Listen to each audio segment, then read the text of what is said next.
Hello friends, welcome back to Hi-Inno channel. இன்னைக்கு Hi-Inno சேனல்ல என்ன ரெசிபி பார்க்க போறோம்னா ஆட்டுக்கால் சூப் தாங்க எப்படி செய்யுதுன்னு பார்க்க போறோம். இந்த ஆட்டுக்கால் சூப் வந்துட்டு சளி அதிகமா இருக்கிற டைம்ல செஞ்சு கொடுத்தோம் அப்படின்னா சளி கரைஞ்சி வெளியில வர்றதுக்கு நிறைய வாய்ப்பு இருக்கு. குழந்தைங்களும் சரி பெரியவங்களும் எல்லாருமே எடுத்துக்கலாம். சூப்பரான டேஸ்ட்ல இந்த ஆட்டுக்கால் சூப் ரொம்ப ஈஸியாகவும் ரொம்ப டேஸ்டியாகவும் எப்படி செய்யறது அப்படிங்கறத இன்னைக்கு இந்த வீடியோல உங்களோட ஷேர் பண்ணியிருக்கேன். சரி வாங்க ஃப்ரெண்ட்ஸ், ஆட்டுக்கால் சூப் எப்படி செய்யறதுன்னு பார்க்கலாம். ஆட்டுக்கால் நான் கடையிலே பாத்தீங்கன்னா ஆட்டுக்கால் நல்லா சுட்டு அந்த மேல உள்ள முடியெல்லாம் எல்லாமே நல்லாவே கிளீன் பண்ணி கொடுத்துருக்காங்க. இந்த மாதிரி சின்ன சின்ன பீஸா கட் பண்ணிக்கோங்க. நான் வீட்டுல நல்லா வாஷ் பண்ணிட்டு லைட்டா கத்தியை வச்சு கொஞ்சம் கருப்பா இருக்கும், அடுப்புல வச்சு சுட்டதுனால கருப்பா இருக்கும். அதனால நான் கத்தியை வச்சு நல்லா கிளீன் பண்ணிட்டு 2 தடவை நல்லா வாஷ் பண்ணி எடுத்து வச்சிருக்கேன். ஒரு மிக்ஸி ஜார் ஒன்று எடுத்துக்கிறேன். இதுல நம்ம ஃப்ரெஷ்ஷா அரைச்சி சேர்த்தோம் அப்படின்னா சூப் டேஸ்ட் ரொம்ப நல்லா இருக்கும். அதனால 1 டேபிள் ஸ்பூன் அளவுக்கு மிளகு காரம் கொஞ்சம் தூக்கலா இருந்தது அப்படின்னா நல்லா இருக்கும் அப்படிங்கிறதுக்காக 1 டேபிள் ஸ்பூன் சேர்த்திருக்கேன். ஜீரகம் அதே 1 டேபிள் ஸ்பூன் அளவுக்கு ஜீரகம். இதுல மிளகு காரம் தான் உங்களுக்கு. இதோட ஒரே 1 டீஸ்பூன் அளவு தனியா, ஒரு பெரிய துண்டு அளவுக்கு இஞ்சியை கட் பண்ணி சேர்த்துக்கலாம். ஒரு 10 பூண்டு அதையும் சேர்த்துட்டு தண்ணி கொஞ்சமா விட்டு நம்ம நல்லா ஃபைன் பேஸ்டா அரைச்சிக்கலாம். நீங்க முன்னாடியே மிளகு ஜீரகம் பொடி பண்ணி வச்சிருந்தாலும் சேர்த்துக்கலாம். நீங்க ஃப்ரெஷ்ஷா நம்ம அரைச்சி செய்யும் போது அந்த சூப்போட டேஸ்ட் ரொம்பவே நல்லா இருக்கும். இந்த அளவுக்கு நம்ம அரைச்சி எடுத்து வச்சிடலாம். இப்ப நம்ம சூப் தாளிச்சிடலாம். இன்னைக்கு நான் குக்கர்ல தான் சூப் செய்ய போறேன். குக்கர் நல்லா சூடாகட்டும். இதுல 2 டேபிள் ஸ்பூன் அளவுக்கு எண்ணெய் சேர்த்துக்கலாம். கடலை எண்ணெய் சேர்த்துக்கிறேன். எண்ணெய் நல்லா சூடாகட்டும். இதுல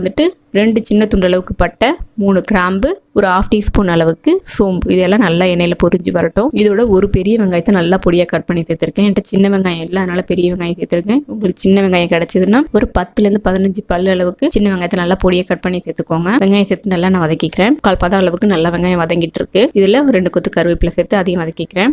ஒரே ஒரு பச்சை மிளகாய் சேர்த்துக்க போறேன். நம்ம மிளகு காரம் தான் தேவை, அதனால கம்மியா பச்சை மிளகாய் சேர்த்திருக்கேன். கருவேப்பிலை பச்சை மிளகாய் சேர்த்துட்டு அதையும் நல்லா வதக்கிக்கிறேன். இப்ப நான் அரைச்சு வச்சிருந்த அந்த விழுதை சேர்த்துக்கிறேன். இஞ்சி பூண்டு மிளகு சீரகம் தனியா சேர்த்து அரைச்சு வச்சிருந்தேன் இல்லைங்களா, அதை சேர்த்துட்டு நல்லா வதக்கிக்கிறேன். இஞ்சி பூண்டு சேர்த்ததுமே லைட்டா அடி பிடிக்கிற மாதிரி இருக்கும். அந்த மாதிரி கைவிடாம கலரி விட்டுட்டே இருங்க. இதோட ஒரே ஒரு தக்காளி நான் நல்லா பொடியா கட் பண்ணி சேர்த்திருக்கேன். தக்காளியும் சேர்த்துட்டு நல்லா வதக்கிக்கிறேன். தக்காளி சேர்க்கும்போது வீடியோ ரெக்கார்ட் ஆகல, அதனால நீங்க ஒரே ஒரு தக்காளி பழம் நல்லா பழுத்த தக்காளி பழம் சேர்த்துக்கோங்க. சேர்த்துட்டு நல்லா நான் வதக்கிக்கிறேன். இப்ப தக்காளி சேர்த்து நல்லா வதங்கிடுச்சு. இதுல நான் கழுவி கிளீன் பண்ணி எடுத்து வச்சிருந்தேன் அந்த ஆட்டுக்காலையும் சேர்த்துக்கிறேன். நீங்க நல்லா கொஞ்சம் சின்ன சின்னதாக கட் பண்ணி வாங்கிக்கோங்க, அப்பதான் சூப்புக்கு ரொம்ப நல்லா இருக்கும். சாப்பிடவும் நமக்கு ஈஸியா இருக்கும். இப்ப ஆட்டுக்காலும் சேர்த்துட்டு நல்லா அந்த மசாலாவோட நல்லா நான் கலந்து விட்டுக்கிறேன். இதுல ஒரு 1/2 டீஸ்பூன் அளவுக்கு மஞ்சத்தூள், தேவையான கல் உப்பு சேர்த்துக்கிறேன். நீங்க டேபிள் சால்ட் இருந்தா அதை கூட சேர்த்துக்கோங்க.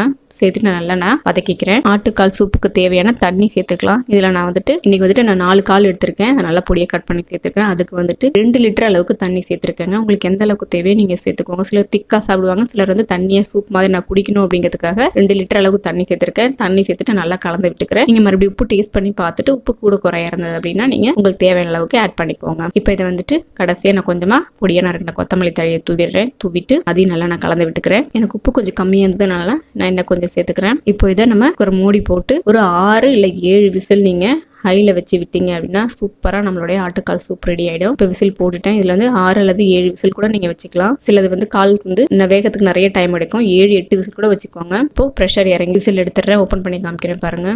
சூப்பரா நம்மளுடைய ஆட்டுக்கால் சூப் ரெடி ஆயிடுச்சு பாருங்க. இந்த ஆட்டுக்கால்ல உள்ள கொழுப்பு, நம்ம சேர்த்த எண்ணெய் எல்லாமே நல்லா மேல தனியா பிரிஞ்சு சூப்பரா ரெடி ஆயிட்டு இருக்கு. காலும் நல்லாவே வெந்துருச்சு. உங்களுக்கு பார்க்கும்போதே தெரியுது பாருங்க. எலும்பு தனியா அந்த மேல உள்ள சதை தனியாவே வர்ற அளவுக்கு நல்லா சூப்பரா ஆட்டுக்கால் சூப் ரெடி ஆயிடுச்சு. இதை நீங்க சதத்தோடய சேர்த்து சாப்பிடலாம். அப்படி இல்லைன்னா நீங்க சூப் மாதிரி கூட தனியாவே நீங்க ஒரு பவுல்ல வச்சாலும் சூப்பரா இருக்கும். இதுல நான் கடைசியா இன்னும் கொஞ்சம் பெப்பர் சேர்த்துக்கிறேன். கொஞ்சம் காரமா இருந்தா நல்லா இருக்கும் அப்படிங்கிறதுக்காக சேர்த்துக்கிறேன். நீங்க குழந்தைங்களுக்கு கொடுக்குறீங்கன்னா எடுத்துட்டு அதுக்கப்புறமா பெப்பர் சேர்த்துக்கோங்க. கடைசியா பொடியான இருக்குன்னா கொத்தமல்லி தழை 2த்தையும் சேர்த்துட்டு நம்ம சூப் சர்வ் பண்ண வேண்டும். இந்த சூப் நெஞ்சு சளி எல்லாம் பிடிச்சிருக்கு அப்படின்னா இது நம்ம அடிக்கடி வாரத்துல ஒரு தடவை வச்சு கொடுக்கலாம். ரொம்பவே நல்லா இருக்கும். குடிக்கிறதுக்கு டேஸ்டாவும் சூப்பரா இருக்கும்.